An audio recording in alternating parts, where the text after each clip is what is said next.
नमस्कार, सुहासिनीज लाईफस्टाईलमध्ये तुमचे खूप खूप स्वागत आहे.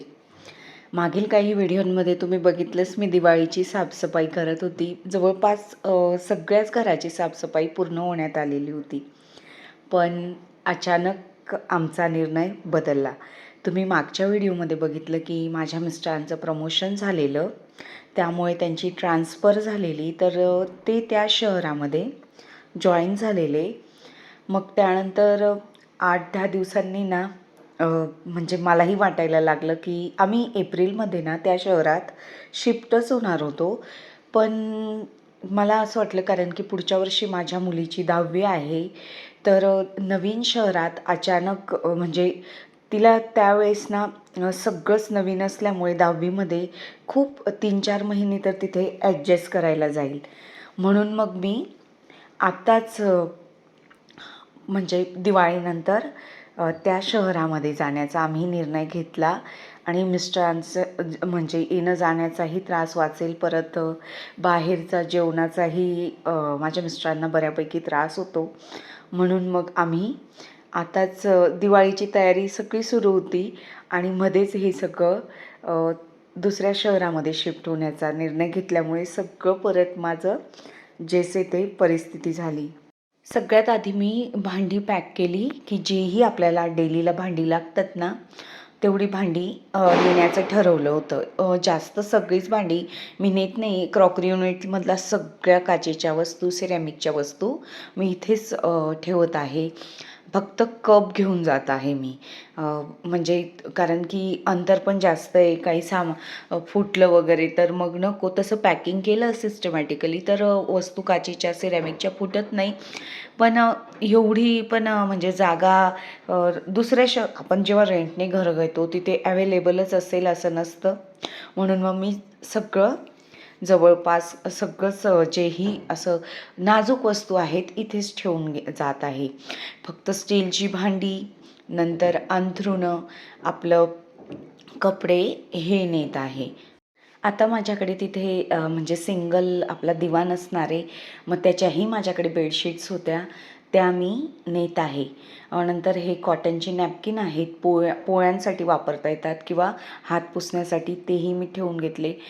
ज्याही वस्तू लागणार होत्या ना, त्या असं एकदम एक लिस्ट केली मी.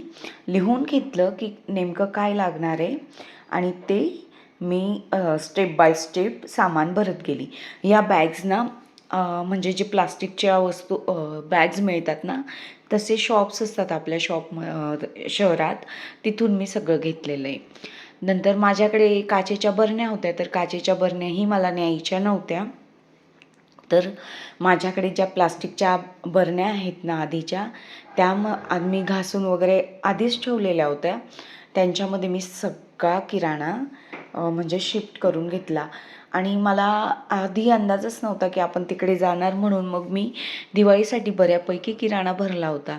नाहीतर मग ना मी ट्रान्सफर झाल्यानंतर काय करते, 1 ते 1.5 महिन्यापासूनच ना आधी म्हणजे किराणा आणणं थांबवते. फक्त जेवढं लागेल ना तेवढंच आणते की जेणेकरून सगळ्या बरण्या मग खाली राहतात. अचानक आपल्या आयुष्यात ना बदल होतात आणि त्यामुळे ना सगळी परिस्थिती बदलून जात असते. आपल्याला कठीण निर्णय घ्यावे लागत असतात आणि मग त्यानंतर येतो सोबत संघर्ष. ट्रान्सफर झाल्यावरती ना खरा संघर्ष मुलांना करावा लागतो, कारण की नवीन शाळा, नवीन मित्रमैत्रिणी आणि नवीन शहरात गेल्यानंतर ना मुलं ना ॲडजस्ट करत नाही लवकर नवीन आलेल्या मुलामुलींना. तर खरंच खूप फेस करावं लागतं. मी माझ्या मोठ्या मुलीसोबत नेहमीच बघत असते. तिचे म्हणजे उन्नतीला ना अजून ट्रान्सफर म्हणजे एवढं कळलंच नाही, कारण की ती जशी स्कूलला गेली ना तसं आम्ही नाशिकलाच होतो. कोरोनामुळे आम्हाला एक्स्ट्रा 2 वर्ष मिळाले इथे राहण्यासाठी. तर आणि नंतर माझ्या सासूबाई आजारी होत्या ना, त्यांच्या ट्रीटमेंटसाठी परत माझ्या मिस्टरांनी नाशिकच घेतलं होतं. म्हणून मग आम्हाला जवळपास नाशिक या शहरात 7 वर्ष राहायला मिळालं. नाहीतर आम्ही दर 3 वर्षांनी वेगवेगळ्या शहरात जात असतो. सगळ्या घरामध्ये जिकडे तिकडे पसारा झालेला होता. ट्रॉल्या जवळपास खाली झालेल्या आहेत. मी बऱ्यापैकी सामान काढून घेतलेला.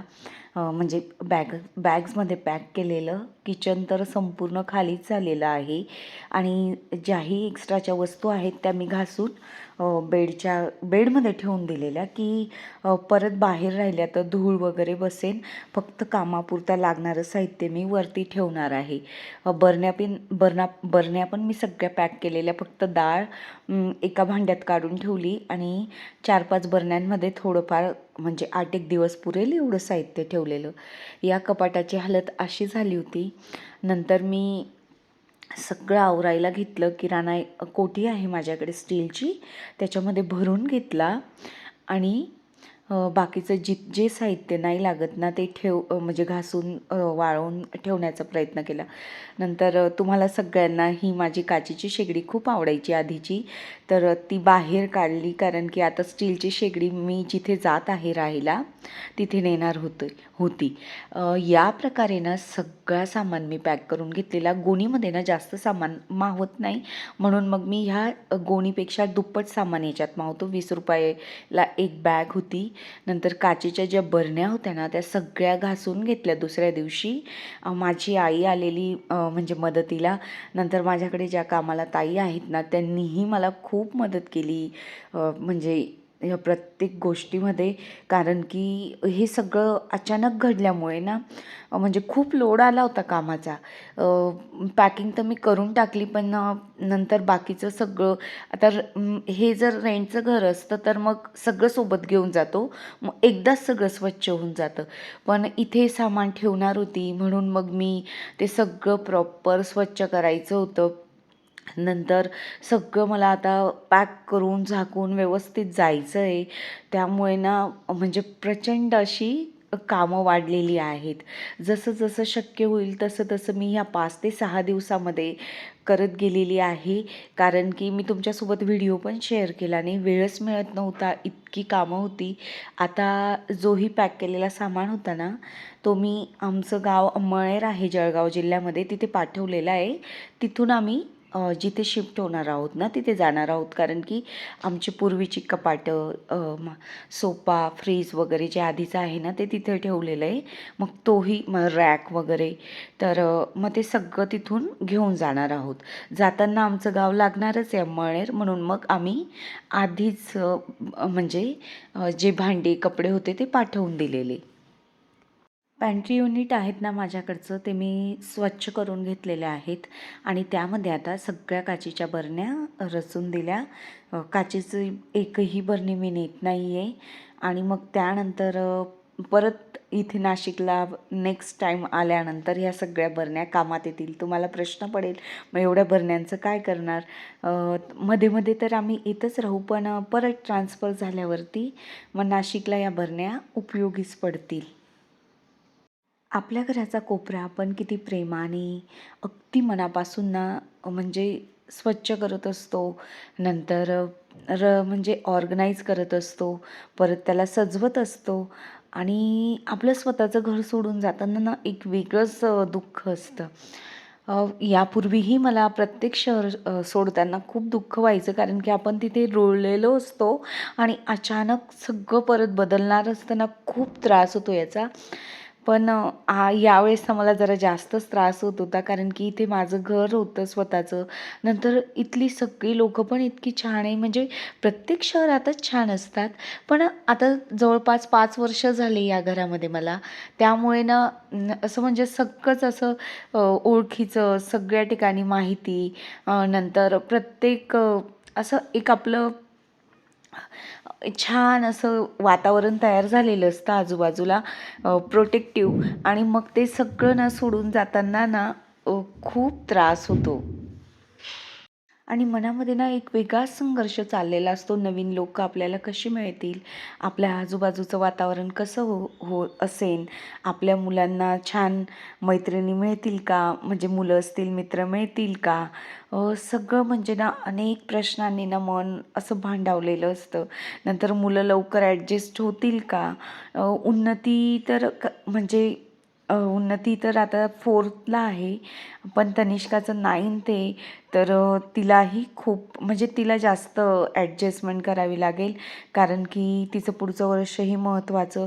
त्यामध्ये ती बिचारी म्हणजे सतत लहानपणापासून सतत ट्रान्सफर होता. ती थोड्याशा छान मैत्रिणी झाल्या की ती स्कूल ती म्हणजे ते शहर तिला सोडून जावं लागतं, म्हणून तिला जास्त तीच आमच्या चौघांमध्ये ना ती खूप दुःखी आहे. मीही ॲडजस्ट होऊन जाते, कारण की आता माझ्या मिस्टरांसाठी मला तर जावंच लागणार आहे, कारण की त्यांना थोडंसं म्हणजे बाहेरचं जेवण चालत नाही, त्रास होतो त्याचा. मग तीही एक काळजी मला नको म्हणजे नव्हती म्हणजे सतत तेच स्ट्रेस नको हवा होता, म्हणून मग मी मध्येच हा डिसिजन घेतला. पण तनिष्का खूप दुःखी आहे, कारण की तिच्या खूप छान मैत्रिणी झालेल्या आहेत. पण आता चेंज तर करावंच लागेल, पण यातून ना खूप शिकत पण असतो आपण. वेगवेगळी लोकं भेटतात, वेगवेगळे ठिकाणं, नंतर परिस्थितीशी ॲडजस्ट करायलाही खूप आपण शिकत असतो. ज्यांचीही ट्रान्सफर होत असेल ना त्यांना अनुभव असेलच, हे काही मी वेगळं सांगत नाही आहे. माझ्याकडे ना लग्नापासूनच्या म्हणजे ज्याही मी साड्या घेतलेल्या होत्या त्या सगळ्या जमा केले म्हणजे ते लावलेल्या होत्या हँगरमध्ये, व बाकीच्या खाली बॉक्समध्ये आपल्या थोड्याशा लग्नांमध्ये किंवा काही फंक्शन असेल तर त्या नेसायच्या अशा, या सगळ्यावरती डेलीच्या साड्या होत्या. तर या साड्या पण मी बऱ्यापैकी वापरलेल्याच नाही आहेत, एकदा किंवा दोनदा घातल्या असतील. तर मग मी ठरवलं, बहीण शिक्षिका आहे, तिला बऱ्यापैकी म्हणजे नेहमीच साड्या लागतात. तर मग त्या सगळ्या साड्या मी तिला देऊन टाकल्या. अगदी मोजक्याच साड्या मी स्वतःकडे ठेवलेल्या आहेत, कारण की काहीच नेसणं होत नाही माझं. आधी ना माझ्या सासूबाई होत्या, तर नेहमी अंमळनेरला जाणं व्हायचं. आता कसं होतं, माझे सासरेच इकडे येऊन जातात, तर त्यामुळे काही जास्त जाणं नाही होत. मग अंमळनेरला गेल्यावर ना साडी नेसायची मी नेहमी. आणि मी धुळ्याला बीएडला असताना किंवा धुळ्यालाही खूप साड्यांचा वापर केलेला. मग त्यावेळेस माझ्याकडे बऱ्यापैकी साड्या होत्या, त्या सगळ्या जमा झालेल्या मी आता तिला देऊन टाकल्या. आणि अगदी मोजक्याच साड्या मी म्हणजे जिथे जात आहे ना, ज्या शहरात, तिथे घेऊन जाते. आणि 2-3 साड्या फक्त इथे नाशिकला ठेवत आहे. ही येलो साडी ही मी तिला देऊन टाकत होती, पण मला इतकी आवडते, म्हणजे माझ्या एंगेजमेंटमध्ये मला मिळाली होती ती. तर त्यामुळे ना मी परत देण्याच्या पॅकेट टाकली, परत मी माझ्याचकडे ठेवून घेतलेली आहे. मला ती साडी म्हणजे आता थोडी शायनिंग लेस झालेली आहे, पण तिच्यात खूप माझा जीव अडकलेला आहे, म्हणून मग मी परत माझ्या बहिणीला न देण्याचं ठरवलं. तुम्हाला हाही प्रश्न पडला असेल की मुहूर्त पॅकर्स का नाही लावलं? कारण की आता मला अनेक ठिकाणी शिफ्ट झाल्यामुळे ह्या शहरातून त्या शहरात अनुभव बऱ्यापैकी आलेला आहे की सामानाची पॅकिंग कशी करायची, कशा वस्तू ठेवल्याने चांगल्या राहतात, फुटत नाही, किंवा म्हणजे सगळं नीटनेटकं कसं राहतं. त्यामुळे ना मला वाटलं उगाचच 10-15 हजार कशाला वाया घालवायचे. आणि ना मुहूर्त पॅकर जरी लावलं तरी बऱ्यापैकी पॅकिंग आपल्याला करावीच लागते. ते छान करतातच, पण इथून ना म्हणजे असं आमचं मोठं सामान काहीही नव्हतं, इथलं सगळं इथेच राहणार आहे, कारण की हे परमनंटली फर्निचर असल्यामुळे इथून काही नेता येणार नाही. मग जे आधीचं होतं ना, तर ते नेणार आहोत, म्हणून मग मी विचार केला फक्त कपडे भांडे म्हणजे ज्या वस्तू न्यायच्या आहेत तर त्यांच्यासाठी उगाचच एवढे पैसे खर्च करण्यापेक्षा मी स्वतः हे 2-3 दिवसामध्ये करून टाकलेलं आहे. जेही तांबे पितळी भांडी होती ना, जेवढं लागणार होतं ते अगदी थोडंसंच मी नेलं आहे सोबत. आणि बाकीचं सगळं मी कॅरी बॅगमध्ये पॅक करून बेडमध्ये ठेवून दिलं, की जेणेकरून बाहेर राहिलं तर धुळी बसेल आणि म्हणजे डागी पडतील. तर त्यामुळे ना सगळ्या या वस्तू मी प्लास्टिक बॅग्समध्ये पॅक केल्या. नंतर जे गोणीच्या सारख्या बॅग्स आहेत ना त्याच्यात पॅक केल्या, आणि त्या अगदी म्हणजे प्रॉपर पद्धतीने ठेवून दिल्या, की त्या पुढच्या वेळेस मला जशान तशा अगदी चकचकीतच मिळतील. हे सगळं मी ना घेऊन जाऊ शकले असती, पण आता त्या शहरात पण आम्ही किती वर्ष राहू हे पण निश्चित नाही आहे. मग त्यामुळे एवढा सगळा सामान न्यायचा, आणि जास्त दिवस नाही राहिलो तर परत ने आण करताना ना खूप त्रास होतो, म्हणून मग मी सगळं इथंच ठेवण्याचा निर्णय घेतला. किचनचं जे कॅबिनेट्स होते ना ते सगळे खाली झालेले होते. मग मी ना हे सगळं दिवाळीसाठी तर पुसणारच होती, पण मी किचन सगळ्यात शेवटी काढणार होती स्वच्छ करायला, म्हणून मग आता मी हे सगळं स्वच्छ करायचं ठरवलं. जेही फोडणीचे डाग वगैरे पडलेले होते ना खालच्या बाजूला कॅबिनेट्सला, ते आम्ही ह्या ताईंनी आणि मी स्वच्छ करून घेतले. मी घासून दिलं त्यांना आणि त्यांनी पुसून घेतलेलं आहे. सगळं पॅक करण्यासाठी मला 2 दिवस तरी लागले.